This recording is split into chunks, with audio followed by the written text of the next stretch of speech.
बुढ़िया की इस दर्द भरी गाथा को सुनकर माता संकटा ने कहा, तुम घर जाकर मेरे लिए मनौता मांग लो कि संकटा माता, यदि मेरा लड़का सकुल कुशल घर वापस आ जाए तो मैं आपकी पूजा करूंगी और सुहागिन स्त्रियों को आमंत्रित करके उन्हें भोजन कराऊंगी। संकटा माता के कहन सुना उस बुढ़िया ने घर जाकर लड्डू बनाए, परंतु जब भी बुढ़िया लड्डू बनाती तो 7 की जगह 8 लड्डू बना जाती।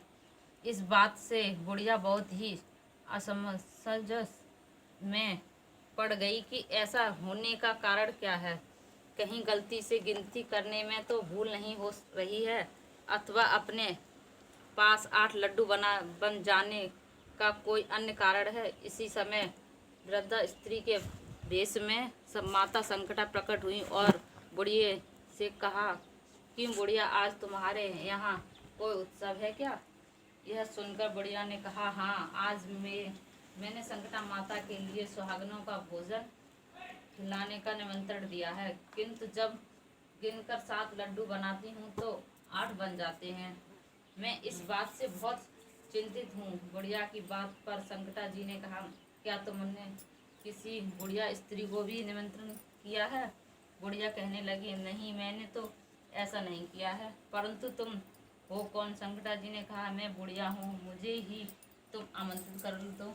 ऐसा सुनकर बुढ़िया ने उन संकटा रूपधारी बुढ़िया को भोजन के लिए निमंत्रण कर दिया। इसके बाद बुढ़िया के घर पर सभी आमंत्रित सुहागनों आ पहुंची और बुढ़िया ने सबको लड्डू तथा अन्य मिठाइयाँ आदि से भोजन कराया, जिससे माता संकटा जी की कृपा से उस रामानाथ के मन में अपनी माता व स्त्री से मिलने की प्रबल इच्छा उत्पन्न हो गई तथा सुहागनों के भोजन करते ही उस बुढ़िया का लड़का परदेश से अपने घर आ गया। लड़के के आने की सूचना बुढ़िया को दी गई, लेकिन बुढ़िया अपने काम में लगी रही।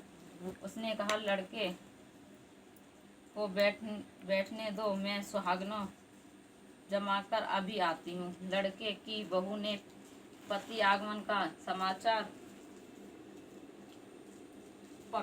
पाकर पति के स्वर्गतीर्थ वहाँ से परंतु प्रस्थान कर दिया। लड़के ने अपनी बहू को देखकर मन में विचार किया कि मेरी स्त्री को मेरे प्रति कितना प्रेम है, जो खबर पाते ही मुझे मिलने के लिए चली आई। परंतु मेरी माता ने खबर पाकर भी अपने आने की बात नहीं सोची। इधर जब पूजा कर काम समाप्त हो गया और सभी सुहागनें भोजन करके अपने अपने घरों को लौट गईं, तब बुढ़िया अपने बेटे से मिलने के लिए आप उसके पास आ पहुंची। माँ के आने पर लड़के ने पूछा, माँ, तुम अब कहाँ रही? माँ ने उत्तर दिया, बेटा, तुम्हारी कुशलता के लिए ही मैंने संकटा माता से मनौती मांगी थी और उसी को पूरा करने के लिए सुहागनें जमा रही थी। इसके बाद बहू का व्यवहार उसको सुनाया, जिस सुनकर उसका प्यार अपनी स्त्री से हट गया और उसने अब माँ से कहा, माँ, इस घर में या तो मैं ही रहूँगा या यह रहेगी। बुढ़िया ने कहा, बेटा, मैंने तुम्हें बड़ी तपस्या से पाया है, इसलिए मैं तुम्हें नहीं छोड़ सकती, पर तेरे लिए मुझे बहू का भी त्याग करना पड़े तो मैं कर सकती हूँ। यह सुनकर लड़का ने अपनी स्त्री को घर से निकाल दिया। बहू घर से निकलकर बाहर आई और बहुत ही दुखी मन से एक पीपल के पेड़ पर चढ़कर बैठ गई तथा रोने लगी। राजा उधर से जा रहा था। स्त्री को रोते देखकर राजा ने उससे पूछा, तुम क्यों रो रही हो? तो उसने अपने सारी बात बताई राजा को बताई, जिससे सुन राजा ने कहा, आज से तुम्हें मेरी धर्म बहन हो, जिसलिए तुम रो मत और पेड़ से नीचे उतर जाओ।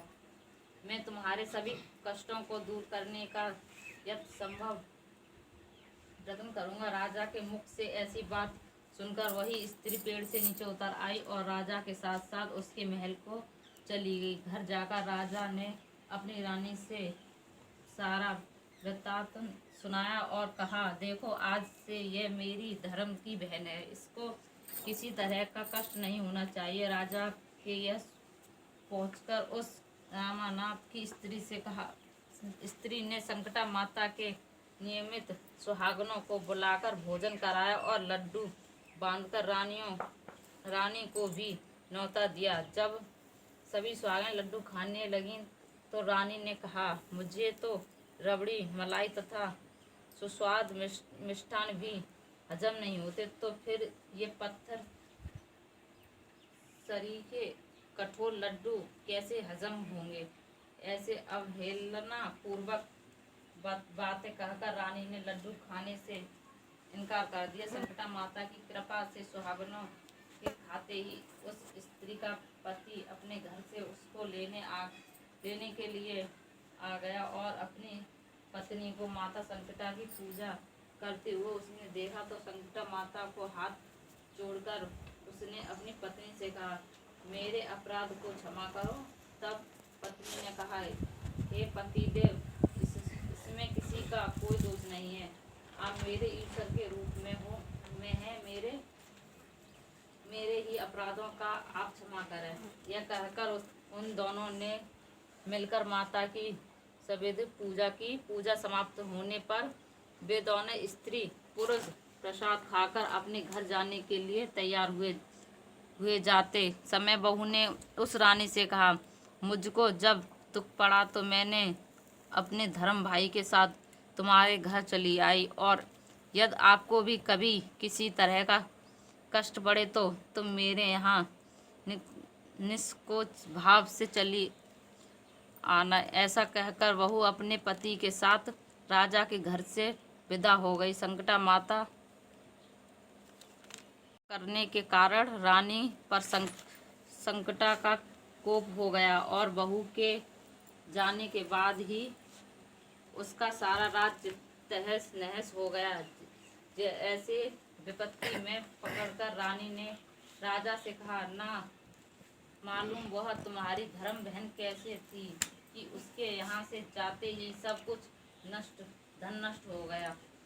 राजा ने रानी से कहा, वह जाते समय कह गई थी कि कदाचित तुम्हारे ऊपर कोई कष्ट आ पड़े तो तुम मेरे घर चली आना, इसमें जरा भी संकोच न करना। इसलिए अब हम लोगों को उसके यहाँ ही चलना चाहिए। ऐसा निश्चय करके राजा रानी दोनों ही अपने धर्म बहन के घर गए। वहाँ जाकर रानी ने कहा, बहन, तुमने हमारे यहाँ ऐसा क्या कर दिया कि तुम्हारे जाते ही हमारी सारी संपत्ति नष्ट हो गई और हम लोग बहुत ही परेशान में पड़े हुए हैं। रानी की ऐसी बात सुनकर उसने कहा, बहन, मैं तो कुछ नहीं जानती, मेरी व्रता धरता तो सब कुछ संकटा माता ही है, उसके अतिरिक्त और कोई दूसरा नहीं है। इसलिए मेरी राय में तुम भी संकटा माता से अपनी अपनी भूलों के लिए क्षमा याचना करो।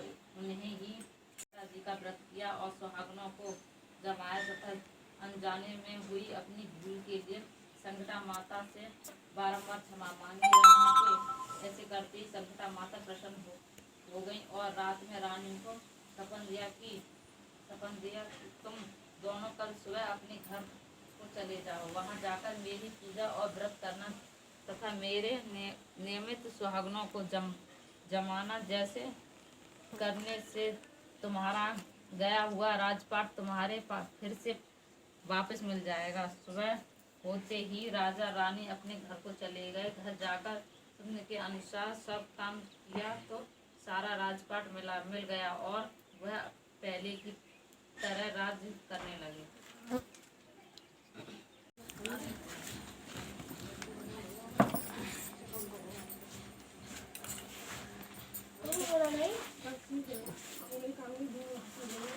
संकटा मैया की जय।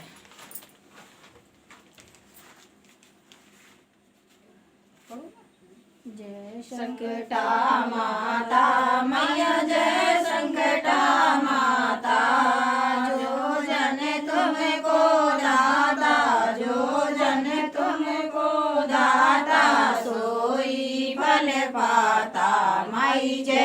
संकटा माता बोधि विधाता तू जग माता सबके कारण सिद्ध करे मैया सबके कारण सिद्ध करे ब्रह्मा वेद पढ़े तेरे द्वारे ब्रह्मा वेद पढ़े तेरे द्वारे शिव शंकर जय जयकार करे माई जय संकटा माता जय संकटा माता मैया जय संकटा माता शेर पीठ पर चढ़ी संकटा भक्तन के भंडार भरे माई जय संकटा माता बड़े बड़े दानव तुमने मारे तुमने जन के काज करे मैया अपने जन के काज करे जय संकटा माता मई जय संकटा माता तेरे दर्शन की आशा मुझको दे दर्शन कल्याण करे माई जय दर्शन कल्याण करे सखिए तो हम माता हाथ जोड़े तेरे द्वार खड़े मैया हाथ जोड़े तेरे द्वार खड़े माई जय संकटा माता जय संकटा माता माई जय दुर्गा कहीं लक्ष्मी कहीं संकटा माता मैया जय संकटा माता जय संकटा माता माई जय संकटा माता रूप अनंत तुम्हारा वाणी में कैसे अज्ञानी जय संकटा माता माई जय संकटा माता सवा शेर सवा भाव की पेड़नी बनाए सात सुहागन दो कन्या जिवावे हमें इच्छा कर से मैया मनी इच्छा पूरी कर से संकटा माता माई जय संकटा माता लिखी फकीर जय आरती 3 बार जो नर गावे तीन बार जो गावे संकटा माता 5 पुत्र होए अति बलवाना नाम जो जाता जन को जाता जय संकटा माता माई जय संकटा माता जो जन तुमको धाता सोई फल पाता मैया सोई फल पाता जय संकटा माता माई जय संकटा माता जय की जय हो गई मैया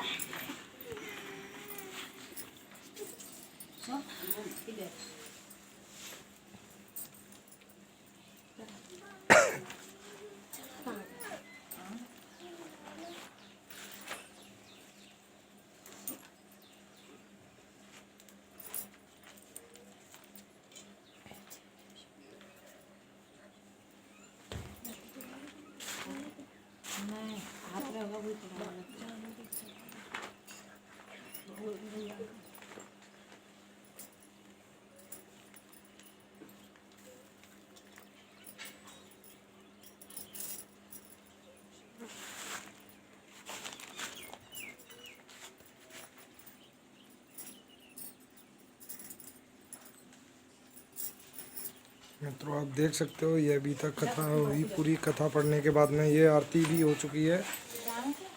अब ये आरती पढ़ने के बाद में अभी सभी लोग माता रानी को भोग लगा रहे हैं। माता रानी को भोग लगाने के पश्चात सभी जलपान करेंगे।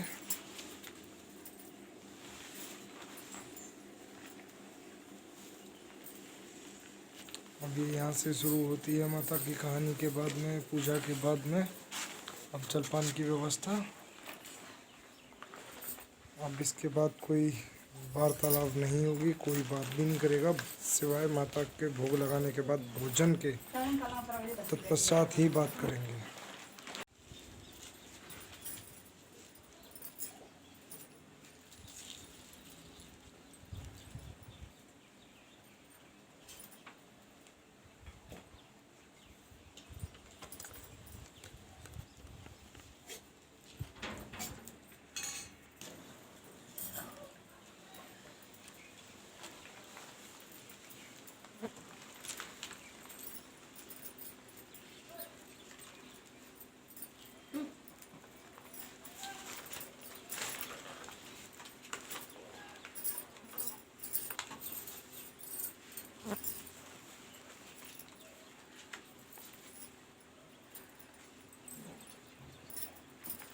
आराम करो, खाना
माता रानी का भोग जो है अभी समय प्रसाद ग्रहण कर रहे हैं।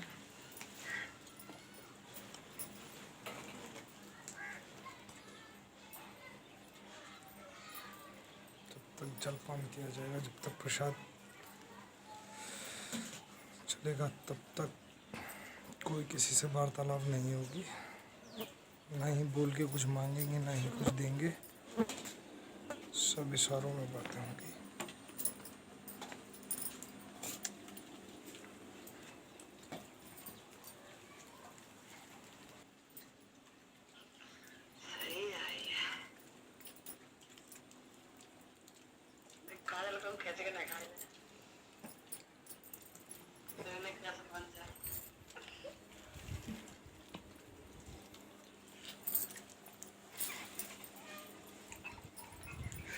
देखें वीडियो सबकी है।